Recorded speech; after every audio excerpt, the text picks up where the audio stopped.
April 8th, 1991 episode of Later with Bob Costas was special because it had one of the greatest baseball players of all time, Henry Aaron. And as a 12-year-old baseball and rock and roll obsessed kid, watching Henry Aaron break Babe Ruth's home run record in 1974 was amazing. And you talk about one of the most unifying people ever. You know, here's a guy that brought so much attention to the fact that there was equality in mankind, that skills and aptitude weren't based on skin color.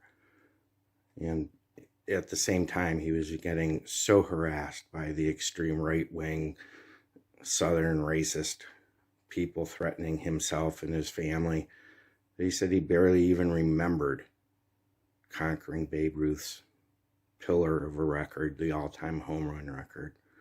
And ever since he retired in 76, he's been working on equality in Major League Baseball and making things better. And listening to a man, as Costas pointed out, who had every reason to be angry and was angry, he was never a bitter person, always pushing forward for himself and for everybody.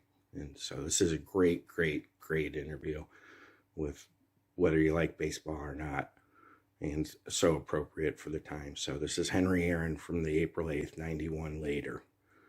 Enjoy. You will. Thanks for staying up later. I know it's past midnight, but for my purposes, it's still April 8th, and that means it's 17 years ago to the day that this man, Henry Aaron, broke Babe Ruth's record. He hit home run number 715 in Atlanta off the Dodgers' Al Downing on April 8th, 1974, and that capped a quest that most people thought was impossible. That's true. I would have to say most people thought that the record of 714 was, no one could break it. But you know, Bob, after breaking the record, I thought all along that I had a chance to probably hit even more home runs, you know, and I ended up, of course, with 755. What do you recall most about that night when Ruth's record fell? Oh, boy. Well, I can remember all of the politicians were there. I remember it was a very cool night. A lot of things were happening. I remember I got to the ballpark rather early, which I always did, for an 8 o'clock. We were playing 8 o'clock back then. And I was walked in the ballpark. What I usually do is go into the trainer's room for just a quick nap, because at that time I had to sleep in the trainer's room, you know, and I went back in the little room. I slept for a little while. In order to get away from the press and everything? Yeah, to get away from the press and et cetera. You know, so when I came back out, I sat in my locker for a long time. And I think I talked to Dusty. I talked to maybe Darrell Evans or someone, one of the teammates of mine. And after that, everything was kind of blank. You know, I kind of psyched myself out for the game. I tried to think about Al Downing, what he might throw me in different situations, and what I may look for, you know. And I really was anticipating that if I got an opportunity, if I got him in the hole, that I was going to hit the home run, you know, and get it over with, because it was beginning to not only nerve-wreck my teammates, but it was beginning to get a hold of me a little bit. There's a passage in your autobiography about your father in the late 1920s climbing a tree outside a ballpark in Mobile, Alabama, to see Babe Ruth hit in an exhibition game. Did your dad ever tell you about Ruth? He used to tell me quite often about Babe Ruth. He used to tell me that, you know, if you're gonna be a ball player, you got to be able to swing the bat like Babe Ruth, you know. And I said, well, I don't know. Nobody swings like Babe Ruth. He said, but just try, you know. And he used to tell me, but you know, as you said, he had to climb the tree to watch him because he couldn't get in the ballpark because there was no seats for him. Blacks not allowed in the park. Right, right. Was he bitter about that, or did he transmit to you a more optimistic view? Did he believe that his son would have a chance someday to play in the major leagues, or did he think the Negro Leagues were your only chance? No, he was not bitter, but he always felt like although baseball was there, and some days somebody's going to come along to prove that blacks can play it as well as white, if given the same opportunity. But he never did think that he didn't know whether that day was going to come soon enough for his son to play baseball. And of course, along came Jackie Robinson in '47, and broke into Major League Baseball and gave me and along with other black kids a real hope to play Major League Baseball. Talk about your relationship with Jackie Robinson in just a minute, but to finish up on Babe Ruth, as you passed his record, his widow was still living. And you had a chance to meet her. What was her reaction to her husband's record, which seemed unassailable? Right. Falling. She was kind all through the whole thing, Bob, really. Even before I met her, I had received letters from her and had talked with some people who had been around her. And she was not bitter because being a widow of a baseball player, she understood that the only thing that I was doing was playing baseball. But when I met her, she congratulated me and said, hey, he said, congratulations for breaking the record, you know, because she felt like, you know, Babe Ruth was Babe Ruth. And I'm not taking anything away from him, and I'm certainly not going to sit here and tell you or tell anybody else that I was as great a ball player as Babe Ruth.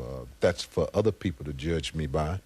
I'm not going to sit here and say I was greater than anybody. That's for other people to judge me by. And I think only time and history would put me in my proper place rather than me sitting here trying to tell people what I was.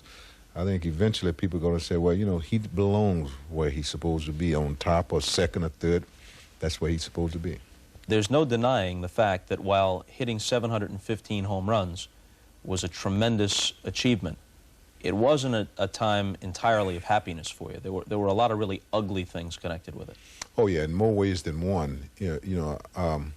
I have five kids, and I had a daughter in college, and of course she wasn't able to enjoy college life as well as some of the other girls were, because we had gotten some letters that said that she was going to be kidnapped and things like this. And you never know how foolish these things are, but you have to take things for face value. You know, things do happen, and you do have people in this world, no matter whether it's here or someplace, to do silly and simple things. So all of these things that my family was going through was not good for me because of what I was going through. When I was traveling on the road, my teammates would stay at one hotel and I would register at another one. There were times when I was not allowed to come out of the front of the ballpark. I had to escape through the back. Every night in Atlanta, every night on the road, I was escorted to my house or back to the hotel, wherever I was, by either a private detective or somebody that was with me at all times. So, you know, overall, Bob, it was not a happy moment for me, and it was a moment that I think should have been probably one of the greatest moments, you know, in my life, because of what I was going through. If I'd have been happy, I think everything would have been nice. Some of that can be explained by the fan fervor as somebody approaches a great record and the celebrity attached to it. But there was an element of racism, a strong element of racism that you had to deal with. And it's not like you were naive. You had played in the Negro Leagues, in the tail end of the Negro Leagues' existence.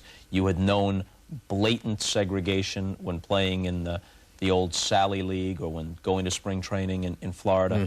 But even you, according to your book, were taken aback by how vicious some of the racist sentiments were as you approached the record of Ruth. And especially among the letters that I received, you know. And yet, I sympathize and I understand what some people were going through, because you truly had some great Babe Ruth fans in this country, which is fine. That's the way it is. I'm sure you got some great Hank Aaron fans. But, you know, some of the letters that I received was just blatant racist. That's all. That's all you could say. It was just because I happen to be a black man challenging Babe Ruth record. It could have been Lou Gehrig's record. It could have been anyone's record, as long as they were white, but I happened to be a black person that was challenging that record. And they were going to let me know in no uncertain terms. They would write me letters like, "Dear nigga, we hope you get sickle cell anemia. We hope you never said you can't carry Ruth toothpick," and et cetera, you know. And one year there, I think it was 1973, 74, when I received some 900,000 pieces of mail. They wasn't all bad, you know. I got quite a few letters from young people across this country. that was walked up to me or sent me letters and said, hey, we want you to do well. We're with you. And just hearing from those kids or hearing from somebody on my side gave me that inner strength that I needed in order to give me that push that I say, hey, everybody ain't bad in this country. What people have to remember is that there are records and then there are certain milestones and certain names that are almost sacred to American sports fans. Mm-hmm. Babe Ruth is more than just a name from another era.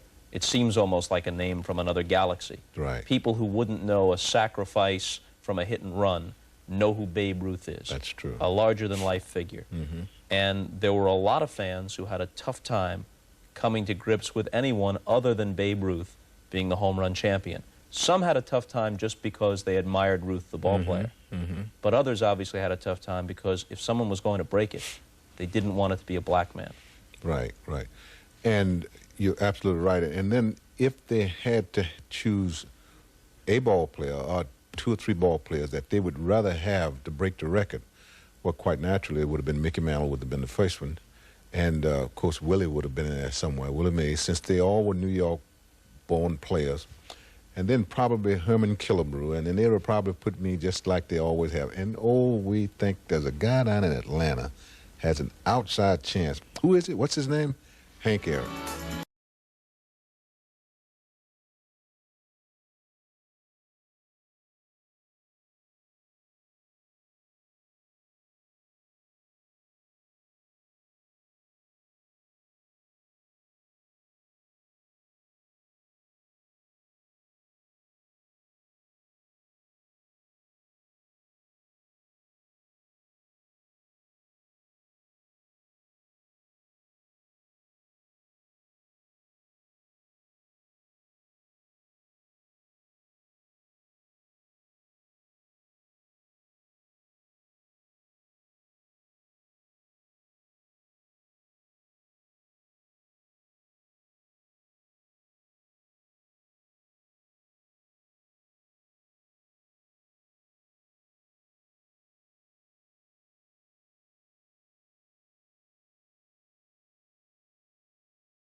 How well did you know Jackie Robinson? I knew him very well. Knew him very well. What was your relationship like? Well, it was one that I always, I look at him like some people look at me in awe. You know, I watch him, I used to watch him very careful. I just wish that if I just wanted to have an opportunity to play with him. I never played in an all-star game with him in anything. But I used to, when the Dodgers and the Braves used to play heading north, we used to play each other, and quite naturally, when we got into cities like Nashville or some of the other southern cities, we were not allowed to stay with our fellow teammates. Jack and Campy and Newcomb and we used to sit in the club, and not in the clubhouse, rather, at the hotel. And Jackie would never come out of he never would come out of the hotel. And, you know, he would always sit there and play cards, he and Newcomb. And I would be just like a little loafing boy, you know. I'd sit back in the corner, you know, just looking at him, you know. And I just admired him, you know, not because of his baseball skills, Bob, but because of what he had gone through, what the man stood for. And he was genuinely concerned not only for the well-being of baseball and what it should mean to all America, but he was concerned because he wanted baseball to represent what the game stands, and that's an all-America game. Give people a fair chance and let them be the judge of whether you should keep them or not. That's what he meant to me. Do you think that young black players are as mindful as they should be of those who preceded them? It seems to me that many young athletes in general, and then in this case blacks in particular, don't have much of a sense of history, don't have much of a sense of appreciation for those who had to struggle under much more difficult circumstances than they now enjoy. I agree with that, and that's unfortunate because I listen to a lot of them. A lot of them don't even pretend like they don't even know who Jackie Robinson is. And I think that have something to say about our teaching as far as history is concerned, because You know, we have Black History Month. You know, I often go to a lot of schools to talk to a lot of kids. And when you start talking about Booker T. Washington, Dr. King, Jackie Robinson, Roy Campanella, and even in some cases, you know, I've been walking through the airport and somebody said, that's Hank Aaron. And I hear somebody say, oh, I thought he died a few years ago. You know? So, you know, you fade out of sight, out of mind, you know, sometimes. And it bothers me sometimes, especially among our black kids, you know, where they ought to focus in on why they are where they are today. They didn't get there just because their name was Joe Blow or somebody. They didn't get there because they were able to hit 15 home runs and look pretty in the lobby. You know, they got there because people like Jackie Robinson, Campanella, Don Newcomb, and people like this fought very hard for them to get there. I didn't get my rights to vote and to move across this country because of my name is Hank Aaron. I hit 755 home runs. I got that because Dr. King, Rabbi Abernathy, and all of the rest of the civil rights leaders marched before me, and some of them lost their lives. So I got to feel like I owe those people something. I owe them the courtesy of continue to struggle, because just because I've been able to get a piece of the pie, it's another large piece up there that somebody need to grab, and we need to continue to say that's part is ours as well as somebody else if we're capable of handling it. Here's an interesting thing to me. You are angry at times, and certainly determined, and you're candid and outspoken, but you are not bitter. Now, it's true baseball has brought you great rewards and great fame and appreciation, but you encountered the harshest, most direct, overt racism as a young player. And then when you should have been on top of the world, you got another taste of American racism when you overtook Babe Ruth, and yet you've never succumbed to bitterness. Anger at times, yes, but not bitterness. What is it in your character, do you think, that kept you from descending into that? I think my mother and my father had the same makeup. And you can't work, you can't do anything when you're bitter. You know, you gotta be able to think. And that was one of the great things that I had as a baseball player. I could strike out with the bases loaded and put my bat down at home plate and walk out to the outfield. But within myself, I am very angry. But I'm angry to the point that nobody sees it, but I always can keep a focus on everything. I know exactly what I struck out. The bat had absolutely nothing to do with it. If I don't understand myself, then nobody else will. That's the same thing I look at as far as baseball. Yes, at times I think I made reference to it in my book. At times I can strangle baseball for what it's have done to minorities. It has given you a sense to ride in the front seat of the bus for 20-some-odd years, and then once your season or career is over with, then they kick you back out of the bus again. Yes, it's on some players it's been very hard. We are making some progress. I agree with that. But when we say we are making progress, are we making it 1 year every 5 years, or are we making it once? For an example, Bill White is the National League president. That is a start. That is probably the highest honor. It is the highest honor we ever had in any professional sport. But how long is we going to take us to move a notch further? As you push for more improvements in baseball, are you always mindful of those guys who literally, not figuratively, rode in the back of the bus with you? All the time, because I rode in the back of the bus. You know, I played in the Negro League myself, when the only thing that I had to eat, I was making $2 a day as meal money, and the only thing I had to do was eat was a large jar of peanut butter, and they were trying to get it out of the, it took me 20 minutes to digest it, so, you know, I'm very mindful of that. Even in the worst of circumstances, human beings find humor. They find a way to get over it. There's a great part of your book about a teammate of yours named Sad Sam Jones, who was a light-skinned black man. Right. And you used to use him sort of as your ace in the hole when you guys were hungry, and you'd send him into town. And how did it go? That's right. Well, you know, Sam was, as you said, was very fast-skinned, and he had reddish-looking hair, reddish hair. And so what we would do when we go into a city, especially if we went in a city late and we didn't have any place to eat because most black places, restaurant would be closed. So we would drive by the hotel and we would put a cap on Sam, and we would write our sandwiches out, list out, and we would let Sam walk down the streets right downtown. Nobody would bother him. He'd go in the hotel and order the sandwiches, and would never say anything because they thought he was a deaf mute, you know. Just hand him the list, and they would give him the sandwiches, and he'd pay and come back out and and we would have good sandwiches to eat the rest of the You night. were afraid that maybe the dialect would give him away, so he didn't even want him to speak. No, we didn't tell him, don't talk, don't open your mouth. Just go in there like you're deaf mute, you know, and don't worry about it. Just give him the sandwich, just give him the list, you know.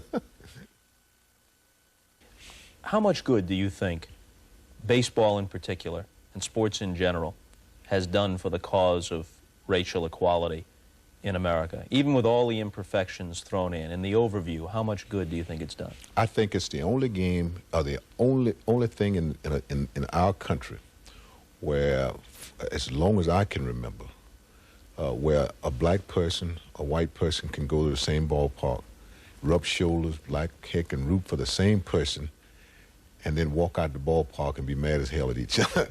I mean, you can be mad. Why did I sit beside this guy? Why did I do this? But it has done a terrific job as far as bringing the races together. It's done a great job. And I think it's going to be even greater. But the thing I think that bothers me is kind of like young kids, you know. I look at baseball and I say, you know, without some proper guidance, without somebody trying to take upon themselves to say, we got to have a direction, we got to do certain things. And without that, baseball is going to always be where it is today. And believe me, I'm not here beating the drum, but I've been involved with it for a long time. And I've been going to winter baseball meetings for an awful long time. And it was years before I even seen any other black face there but myself. I mean, in any capacity at all. Not even sports writers, not even doctors, not even general managers. All the while blacks were so influential on the field. On the field, right. Out of the loop and all the peripheral things. That's right. You know, it was years. I've never been, I've been going there since, well, I retired in '76, so Ted gave me my job in 1976. So I've been going to winter baseball meetings ever since I've been out of baseball.